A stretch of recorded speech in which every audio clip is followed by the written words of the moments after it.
నమస్కారం, welcome to Telugu stories book. Hi అండి. చాలా రోజుల నుంచి అప్డేట్ ఇవ్వలేదని తిట్టుకుంటున్నట్టున్నారు కదా. హెల్త్ బాగాలేదండి, అందుకే ఇవ్వలేకపోయాను. ఇక నుంచి రెగ్యులర్గా ఎపిసోడ్స్ ఇవ్వడానికి ట్రై చేస్తాను.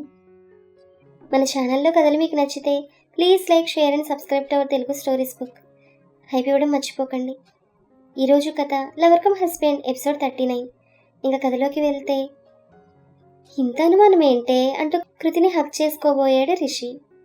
లేగు, ముందు చెప్పు, ఈ నెల రోజుల్లో నీకు హీరోయిన్కి మధ్య రొమాంటిక్ సీన్స్ ఏమైనా ఉన్నాయా అని అడిగింది కృతి. ఆ మాటకి రిషి హిహిహి అంటూ పళ్ళికిలిస్తూ, అప్పో 4 సార్లు జరిగాయి, నేను పర్ఫెక్ట్గా చేశాను, అందరూ క్లాప్స్ కొట్టారని నోరు జారాడు రిషి. అంతే, కృతి సీరియస్గా చూస్తూ అక్కడున్న పిల్లోతో కొడుతూ, ఇప్పుడు అర్థమైందిరా, ఆ సీన్లలో నటించమంటే జీవించుంటావు, అది చూసి ఆ షూటింగ్లో ఎవరితో మనసు పారేసుకుని ఉంటుంది, నీ నెంబర్ మీ యూనిట్లో ఎవరి దగ్గర తీసుకుని ఫోన్ చేసింది అంటూ బాగా కొట్టి పైకి లేచి బెడ్రూమ్లో నుంచి దుప్పటి దిండు రిషి ఫోన్ ఇచ్చి, ఇవాళ సోఫాలో పడుకో అంటూ లోపలికి వెళ్ళి డోర్ లాక్ చేసుకుంది. ఛా, అనవసరంగా నోరు జారాను. అసలు ఈ నెమలీక ఐడియా మొన్న అంత సక్సెస్ అయింది, ఇవాళేంటి నా కొంప ముంచిందంటూ నెమలీకని విసిరేశాడు రిషి. లేచి వెళ్ళి తలుపు కొట్టాడు. బుట్టోడా, తలుపు తీయరా ప్లీజ్, నిజంగా నేను నిన్ను తప్ప ఇంకెవరిని ఆ దృష్టితో చూడలేదు. కానీ కృతి డోర్ తీయలేదు.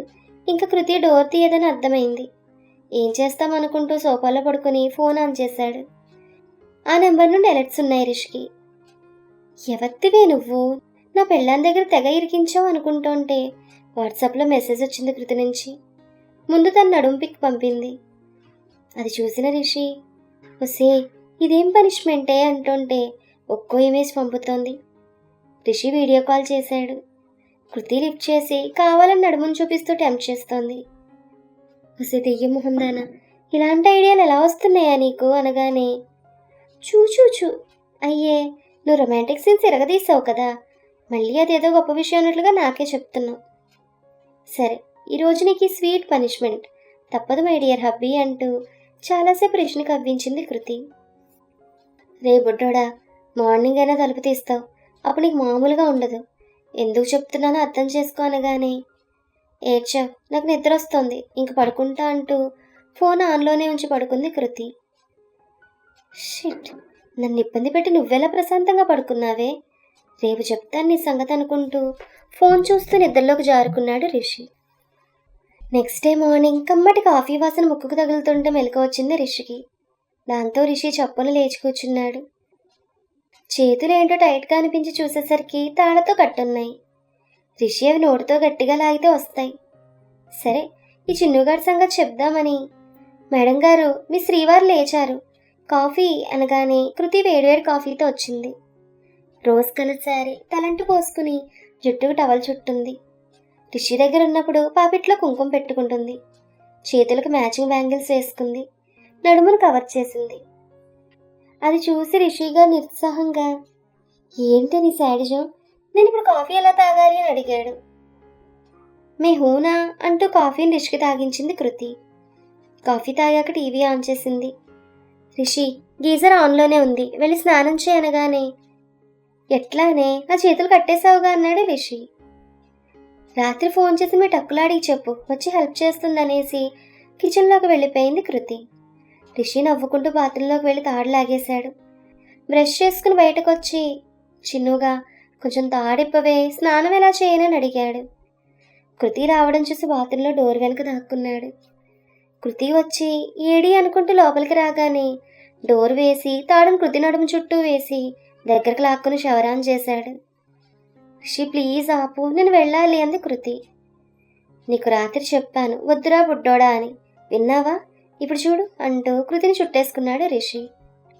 10 నిమిషాల తర్వాత బయటకు వచ్చి టవల్తో తుడుచుకుంటూ, తొందరగా మళ్ళీ స్నానం చేసిరా అనేసి వెళ్ళిపోయాడు రిషి. కృతి నవ్వుకుంటూ బయటకు వచ్చింది. నార్మల్ డ్రెస్లో రావడం చూసి, అదేంటి మీ యూనిఫామ్ వేసుకోలేదు అని అడిగాడు రిషి. నేను 4 రోజులు సెలవు పెట్టాను, నీతో ఉందామని అంది కృతి. నిజంగానా అన్నాడు రిషి. అవును. సరే, ఈ 4 రోజులు ఎక్కడికైనా వెళ్దామా అని అడిగింది. వెళ్ళొచ్చు, కానీ మళ్ళీ మా యూనిట్ వాళ్ళు కాల్ చేస్తే వెంటనే తిరిగి రావాలంటే ఇబ్బంది కదా అన్నాడు రిషి. అయితే ఏం చేద్దాం అని అడిగింది. నన్ను ఆ ప్రశ్న అడక్కు. నేను మా ఆవిడ్ని ఎన్నో చేసుకోవాలంటూ కన్ను కొట్టాడు. వెవ్వెవ్వే అంటూ వెక్కిరించి టిఫిన్ చేసి రిష్కి తినిపించింది కృతి. ఇద్దరు గుడికి వెళ్ళారు. అటు నుంచి షాపింగ్, మధ్యాహ్నం లంచ్ బయటే చేశారు. నా ఓపిక అయిపోయింది, ఇంటికి వెళ్దామంది కృతి. రిషి కాల్ స్టార్ట్ చేయగానే మళ్ళీ సేమ్ నెంబర్ నుండి కాల్ వచ్చింది. రిషి ఫోన్ సైలెంట్లో ఉండడం వల్ల చూసుకోలేదు. ఇంటికి వెళ్ళి సోఫాలో కూర్చుని అప్పుడు చూశాడు. ఒళ్ళు మండి నెంబర్ బ్లాక్ చేశాడు. కృతి వచ్చి తన పక్కనే కూర్చుని టీ ఇచ్చింది. టీవీలో ఏదో రొమాంటిక్ మూవీ వస్తోంది. హీరో హీరోయిన్కి లిప్ కిస్ ఇస్తున్నాడు. అవును, నువ్వు 4 సార్లు రొమాంటిక్ సీన్స్లో జీవించాలని చెప్పావు. లిప్ కిస్ నిజంగా పెట్టావా అని అడిగింది కృతి. చిచి, అసలు అలా ఏం చేయలేదు అనగానే, రే తాట తీస్తాను, నిజం చెప్పు, లిప్ కిస్ లేకుండా రొమాంటిక్ సీన్స్ ఎలా తీస్తారు అని అడిగింది కృతి. రిషి టీవీ కట్టేసి నిన్ను ఇలా వదిలేయడం నాదే తప్పంటూ లోపలికి తీసుకెళ్లాడు. వాళ్ళిద్దరూ ఆ 4 రోజులు ఎన్నో తీయటి జ్ఞాపకాలు, ఎన్నో ఊసులు పంచుకున్నారు. కృతికి ఇంకొక క్షణం కూడా రిషిని విడిచి ఉండలేనని అర్థమైంది. వాళ్ళ నాన్న రాగానే మాట్లాడేసేయాలనుకుంది. రిషికి మాత్రం ఆ షూటింగ్ వాళ్ళ నుంచి కాల్ రాలేదని తెగ ఆలోచించాడు. కృతి 4 రోజులుంటే తెలియలేదు. ఆ తర్వాత తనే ఆ ఎగ్జిక్యూటివ్ ప్రొడ్యూసర్ కాల్ చేశాడు. ఆయన రిషి ప్లేస్లో వేరే హీరోని పెట్టారని చెప్పాడు. అదేంటండి, నేను బాగా చేశానని మెచ్చుకున్నారు, ఇంతలోనే ఎలా అని అడిగాడు కోపంగా. నువ్వు ఆ రోజు ఆ డైరెక్టర్ని వెనకేసుకు రాకుండా ఉండాల్సిందని ఫోన్ పెట్టేశాడు ఆయన. కృతి సెలవులు అయిపోవడంతో రెస్టారెంట్కి వెళ్ళింది. రిషి చాలా డిప్రెస్ అయ్యాడు. కృతికి కాల్ చేసి విషయం చెప్పాడు. బాధపడకు నాన్న, ఓ పంచే, నీ డైరెక్టర్ని కలువు, ఆయన ఏమైనా హెల్ప్ చేస్తాడేమో అంది కృతి. అది విన్న రిషి, అవును, నేను ఆయన కాల్ చేసి వెళ్ళి కలిసి వస్తానన్నాడు. రిషి, నేను సాయంత్రం మా డాడీకి మన విషయం గురించి మాట్లాడని ఫిక్స్ అయ్యానంది కృతి. ఇప్పుడు వద్దే, ఇంకేమైనా మూవీ కనెక్ట్ అవ్వని, అప్పుడు మాట్లాడొచ్చు అన్నాడు రిషి. ఏ అని అడిగింది కృతి.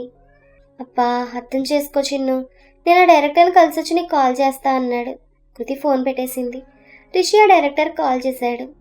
ఆయన లిఫ్ట్ చేసి ఎవరు అని అడగగానే, నేను సార్, రిష్విక్. ఓ రిష్విక్, ఎలా ఉన్నావు? ఏమంటున్నాడు మీ కొత్త డైరెక్టర్? ఐఎమ్ ఫైన్ అని చెప్తే అది అబద్ధం అవుతుంది. ఇంకా ఆ కొత్త డైరెక్టర్ ఎవరో నాకు తెలియదు. అదేంటి రిష్విక్, నేను మీకు సపోర్ట్ చేశాను, నన్ను కూడా తీసేశారు. ఏంటి రిష్విక్, నువ్వు చెప్పేది నిజమేనా? అయ్యో, అసలు ఆ ప్రొడ్యూసరే తేడా. తన ఎస్టిమేషన్ కన్నా నేనే ఎక్కువ ఖర్చు పెట్టేస్తున్నానని ఆ రోజు రాత్రి నాతో గొడవ పెట్టుకున్నాడు. నేను కన్విన్స్ చేయలేదు, నా పద్ధతి ఇంతే అన్నాను, అందుకే నన్ను తీసేశారు.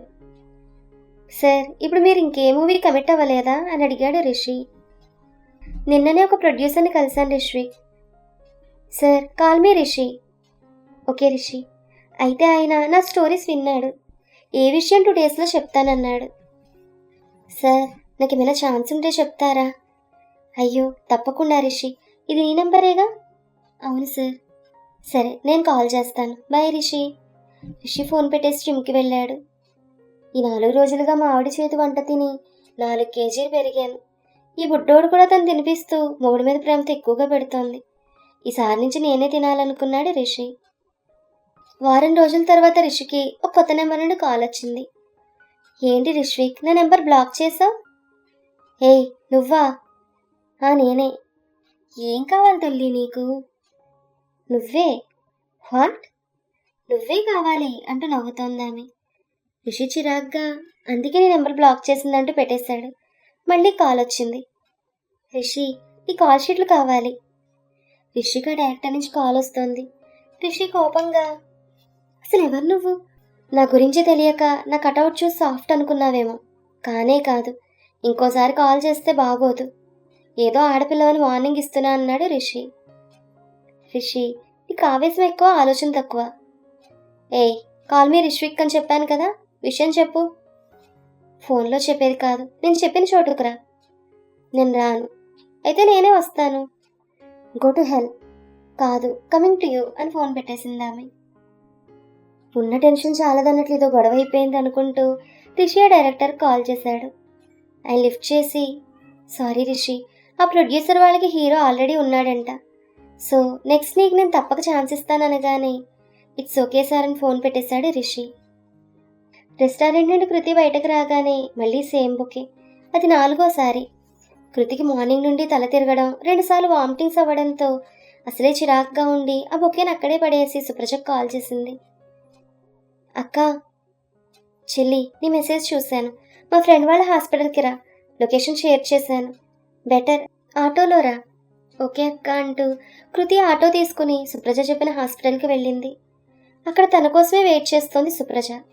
కృతిని చూసి నవ్వుకుంది. అక్క, ఎందుకు నవ్వుతున్నావు? ఏం లేదు రా అంటూ సుప్రజ లోపలే తీసుకెళ్లి టెస్టులు చేసింది. ఒక అరగంట తర్వాత సుప్రజ వచ్చి కంగ్రాట్స్ మమ్మీ అంది. ఏంటి అని కృతి అనగానే, మీ హీరో డాడీ అవుతున్నాడు, యు ఆర్ ప్రెగ్నెంట్ అని నవ్వింది సుప్రజ. కృతి ఆశ్చర్యంగా 1 నిమిషం అలానే ఉండిపోయింది. ఆ తర్వాత నిజంగానా అంటూ సుప్రజను హక్ చేసుకుంది.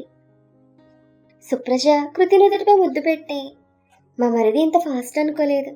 చెల్లి, ఇంక నువ్వు లేట్ చేయకు, ఇవాళే డాడీతో మాట్లాడు. రిషి ఇంకా సెటిల్ అవ్వలేదని ఆలోచించకు.